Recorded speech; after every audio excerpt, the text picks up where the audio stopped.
తన బిడ్డలను మరచిన నేను మరువాలేనంటివే.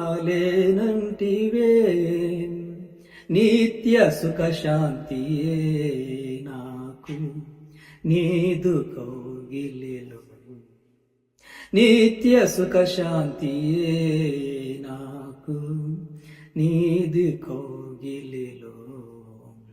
శాశ్వతమైనది నీవు నాయడ చూపిన కృప. దేవునికి స్తోత్రం కలుగుగాక. మరి ఆయన ఎప్పటికీ విడవనటువంటి ఎడబాయినటువంటి దేవాదేవుడు. ఆయన కరచేతులలో నీ యొక్క భవిష్యత్తును దేవుడు ఏర్పాటు చేసేవాడు. ఈ లోకంలో ఎవరు విడిచినా, నీ అన్నదమ్ములు, అక్కచెల్లు, నా అనుకున్న వారు విడిచిపెట్టినప్పుడు కూడా దేవుడు నిన్ను మరవలేదు.